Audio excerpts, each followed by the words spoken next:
Hello guys, and welcome back to Feed the Beast. It's been a while.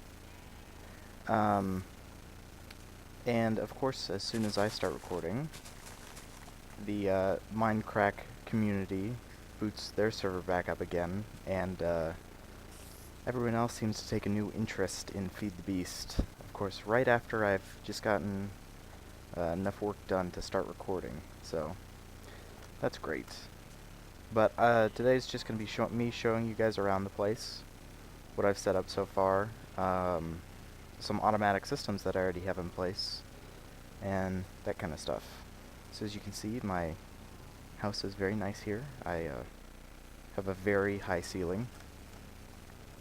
But basically, I wanted to dive right into the mod and didn't feel like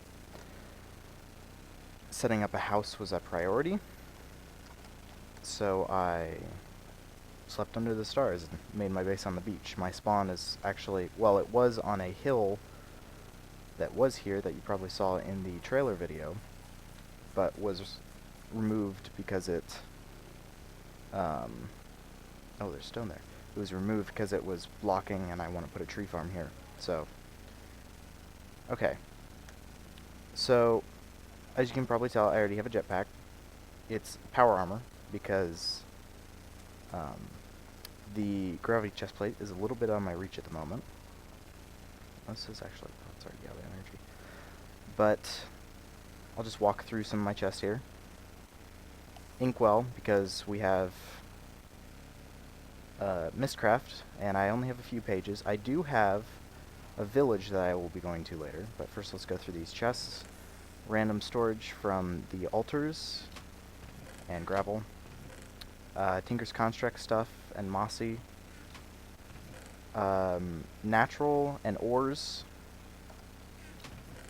Processed minerals, stuff that I can use, and some Twilight Zone stuff. Or sorry, Twilight Forest, not Twilight Zone.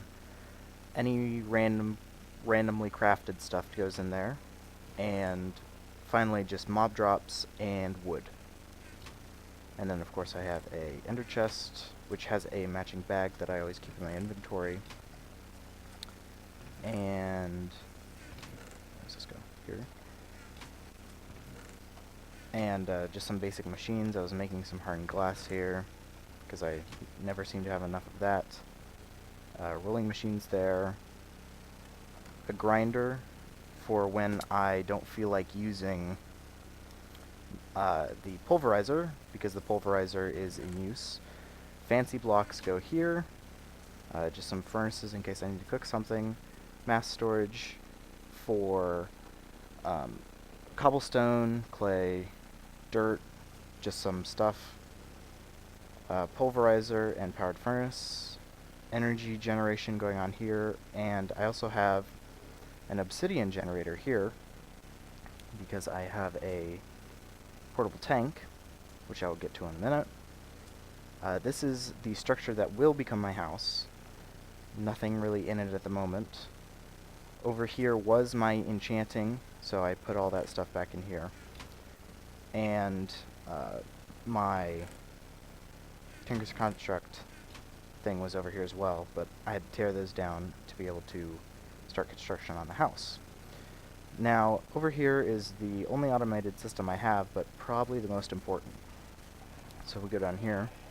Actually, it's one of the two. I have a massive amount of biofuel generation going on, and what it basically is I'm ender chesting the seeds that I get from planting barley and wheat. They go in here. This is an insertion pipe. It inserts it into there. So that has first priority. And then a normal pipe wouldn't work here, so I had to use another insertion pipe. And the biofuel is produced. It's produced very slowly.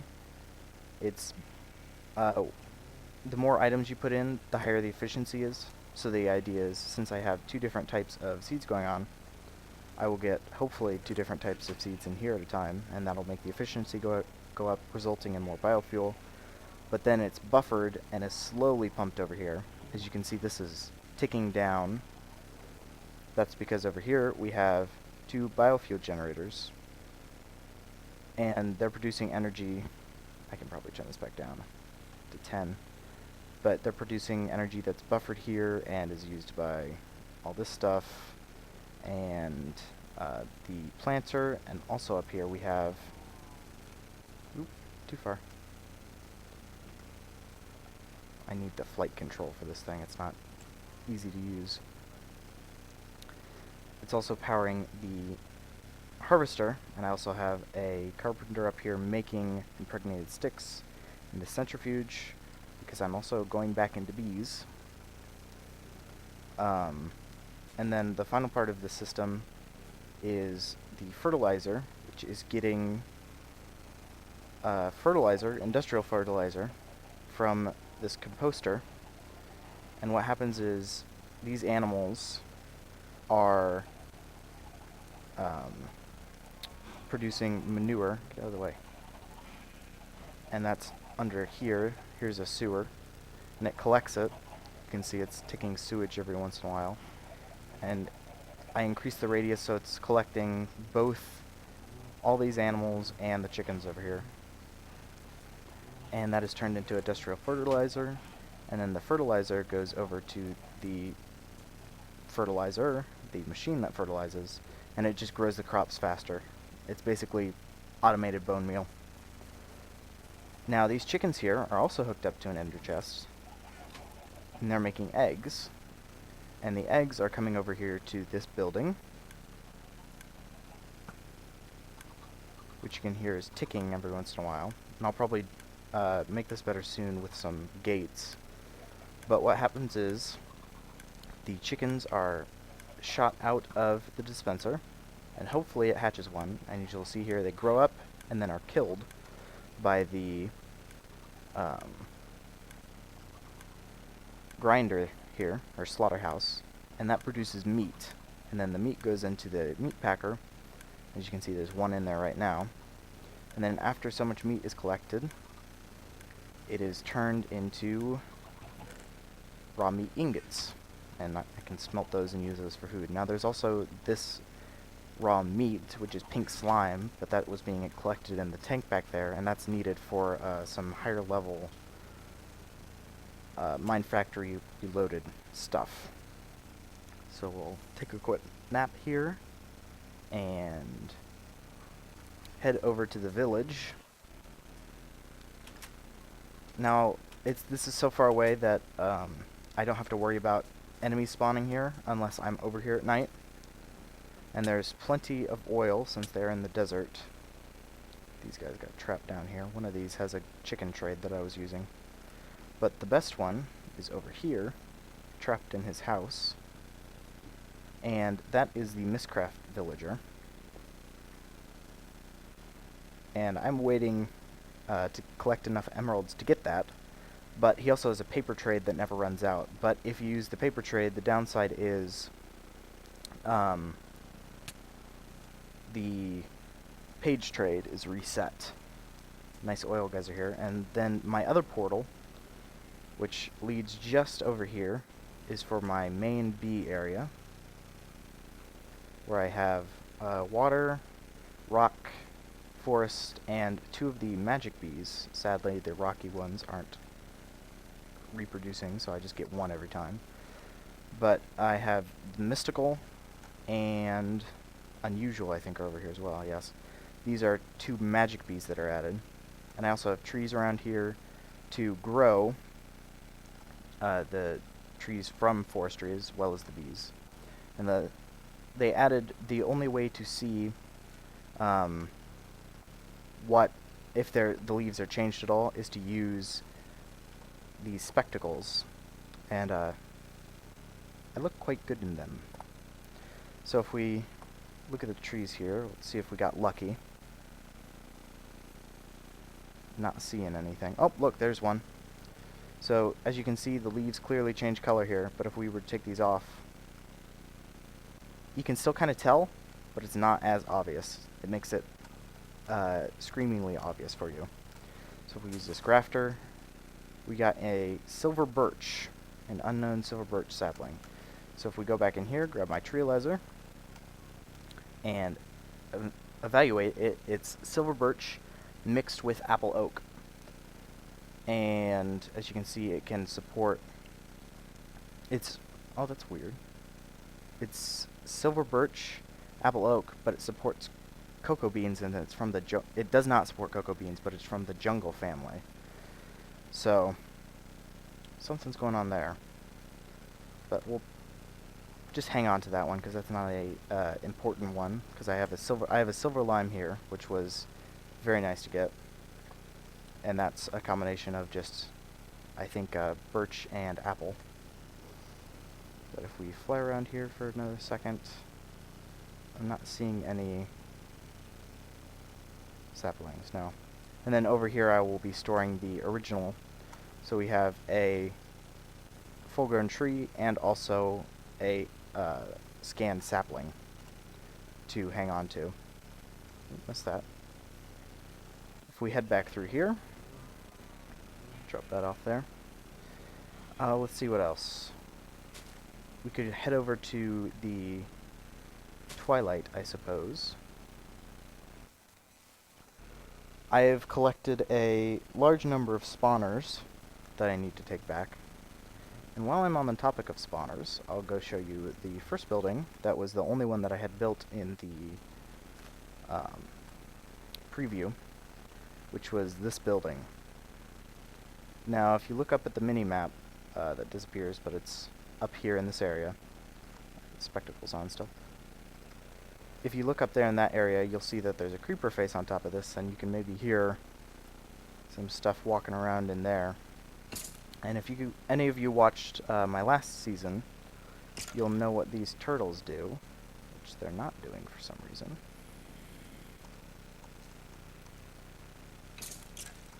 There we go. They just need to be reboot. Let me turn my sound down.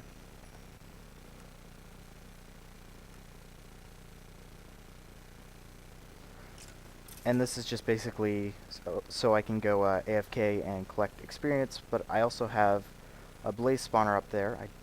That's weird, I got an ender pearl. But there's a zombie spawner, blaze spawner, skeleton, and a skeleton spawner. And I have another blaze spawner back over there, and several more skeleton and zombie spawners. And because the turtles automatically pick everything up, I don't have to worry about it. And if I look down here, I collected all these spawners. There's a few here that I am not going to be able to use in my current system, like the spider ones, and these guys produce iron, so I'll probably make an iron spawner at some point, but that'll have to be a 2x2 deal, because they're the same size as iron golems. But that's pretty much the world at this point, guys. I'll be hopefully making more videos. Not everything will be Minecraft, as you saw from the trailer. I'll be doing some more recent releases as well. There's a game called Gimbal that I played for a while. Of course, FTL, that's a classic at this point, even though it's not very old. And some other stuff. Pretty loud. But yeah, that's my basic world. Hopefully I will be adding some more systems soon. I was working on setting up a tree spawner to go along with the wheat spawner, or tree farm, that is, to go along with the wheat farm, so I could hopefully get some more saplings and wood, because this churns through it, and I'm using an extremely large amount of wood and creosote, and I have no way of generating it currently. So before we wrap this up, I'm gonna quickly go to the nether, show you guys my lava setup for my obsidian generator, which I did because I was tired of mining lava, or mining obsidian. Hop through here. That is not good, but thankfully we have a jetpack. No, no, no, no. I should probably make this a bit safer. Ooh, frames. thanks for locking to 30 for me. But here we have the redstone engines feeding a pump, not a mining well, and it's just going to suck all the lava out of here. It's a common setup. I haven't used it before, but it works really well. And it pumps straight into the tank and then straight into my igneous extruder. And I can, of course, use buckets from there to gather it for Tinker's construct stuff and all that. So that's basically it, guys. Oh gosh, these frames. Well, while it's struggling, I might as well go back through the portal. I'll show you guys quickly some of the tools I've made, and then wrap it up. If we look here, I've got a quick shovel that I use to get sand and just as a shovel. Everything I have except for my battle axe is auto repair, so I don't have to worry about it. And then I have a quick, basically it functions like the tree capitator mod, and it instantly cuts down trees. So if we head over here, I'll demonstrate it really quick. It just pulls all the wood down for you. We also have the battle axe, which I have fiery and sharpness on. I think it does 4.5. And I also have Moon, my bow, Infinity, Flame, Power 4, and Punch. It's basically 2-shot for almost all mobs. Hopefully get it down to 1-shot, but I want it to be repairable. And my main pickaxe, which is Fortune 3, and Auto Repair and Reinforced 3. So it's basically Unbreaking Fortune. And I also have a Silk Touch, which is in this bag. And that's here. It's also Reinforced 3, but it also has plus 500 durability because I didn't put auto repair. And this is my obsidian pickaxe. It was before I made the obsidian generator. I made a scythe and a hammer. And that's basically it. Hopefully get a little bit more automation here in a little bit. I already have all of the power armor here, so I should be using that soon. But yeah, thank you guys for watching, and I will see you next time. Bye.